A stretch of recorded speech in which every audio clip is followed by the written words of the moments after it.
For another perspective, I also spoke with Republican Congressman Ken Buck. Congressman Buck, thank you so much for joining us again on BBC News. In the dissenting opinion today, Justice Sonia Sotomayor wrote the following, quote, "The court subverts the constitutional guarantee of equal protection by further entrenching racial inequality in education, the very foundation of our democratic government and pluralistic society." What do you think of that? I think it's hogwash. The truth is that Asian students are being discriminated against because of this racial inequality in admissions. It is not racial equality to deny admission to better students, to merit, to students that have higher merit in their application. And that's what's happening to Asian students and to a lesser extent to white students. I've heard a number that if Harvard does away with their, and Harvard was one of the defendants in this lawsuit, if they do away with their race-based admissions policy, 43% of the students will be Asian at Harvard. That's based on merit. That's the way it should be. It should not be a system that discriminates against people because of the color of their skin or their ethnicity or their background in other ways. We want to look at merit and admit people to universities based on merit. What about students who come from a disadvantaged background? So according to the New York Times, after Michigan banned race-conscious admissions in 2006, Black undergraduate enrollment declined at the University of Michigan, and the share of Black students fell to 4% in 2021 from 7% in 2006. Are you concerned that we might see a big drop in African-American attendance at U.S. universities? I'm also concerned with the graduation rate of minority students at the same universities. I think that there is a focus that we need to bring to K through 12 education in inner cities. We need to make sure that we reduce the influence of teachers' unions, and we need to provide young people the opportunity to succeed. When we've had charter schools in inner city Black communities, those students have competed with suburban white schools head to head. Those students have excelled in universities. But to take a student who is not prepared and to put them into a university setting and watch them drop out is not a favor to anyone. But Congressman, again, don't they need the opportunity to get to the university in the first place? Are you worried about a drop in these numbers?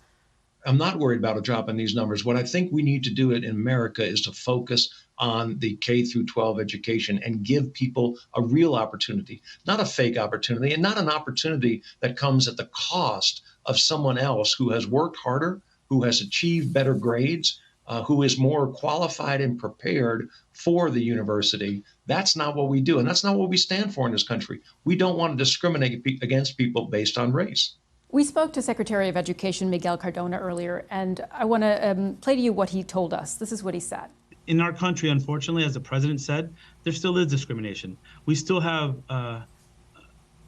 outcomes that are different based on place, based on race and place. So we have a lot of work to do. And I think the affirmative action tool was one that helped level the playing field.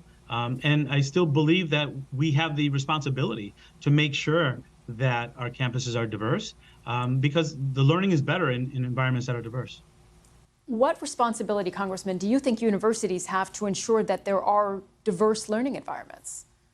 I think universities have a responsibility to teach. That's what they have an opportunity or a responsibility to do, and to teach the best students with the best professors in the best way. They don't have a responsibility to correct the ills of a secondary education system that is at fault for the racial inequality that we see among students applying to universities. And they certainly don't have a responsibility to discriminate against one racial group because they're trying to foster this false idea that there is some sort of equality in grades by admitting various racial groups to colleges. That's a very dangerous path for us to go down. We've been on the wrong path. We should make sure that we have a race-neutral admissions process at universities. If we look really just at higher education, what is the right way to address inequalities there?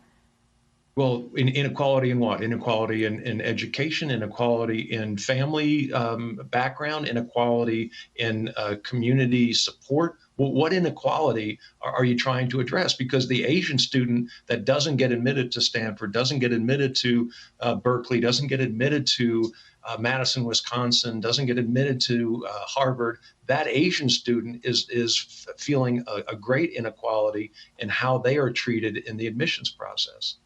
We know that the White House has instructed the Education and Justice Departments to issue guidance within 45 days on lawful practices going forward for universities. You sit on the Judiciary Committee. What do you expect to see in this guidance? Well, I expect to see the same thing with the Biden administration that we've seen in the past, and that is they will violate the law, and they will wait for 2 or 3 years until lawsuits have worked their way through the federal court system, and then they will have those laws struck down. We saw it with student loans. We're seeing it in other areas. Biden administration has an absolute disregard for our Constitution, and they will do the same thing here that they've done in the past. They will ignore this decision, and they will give advice which will put universities at risk. Those universities should be very reticent in looking at what the Biden administration thinks the law is, and they should rely on their own attorneys, because they're the ones that are going to be footing the bill for these lawsuits that are going to be coming down the road as a result of the Biden administration's advice. And Congressman, final question. What is your message to young teenage students, particularly from the African American community, who are concerned that they might not have the same opportunity to attend university as some of their colleagues from high school, for example? Yeah, my advice to them is look at Ben Carson and look at Clarence Thomas and look at Tim Scott and look at Thomas Sowell. Look at so many bright, young, Black students who did very well in this country without any affirmative action help and achieved great things because they worked hard, studied hard, did not violate the law in any way, didn't make bad social decisions. They made the right decisions and they achieved what they wanted to achieve. Martin Luther King didn't talk about give us affirmative action. He talked about judging people based on the content of their character, not the color of their skin. And that's what this Supreme Court decision does. Congressman, thank you for joining us. Thank you. Around the world and across the UK, this is BBC News.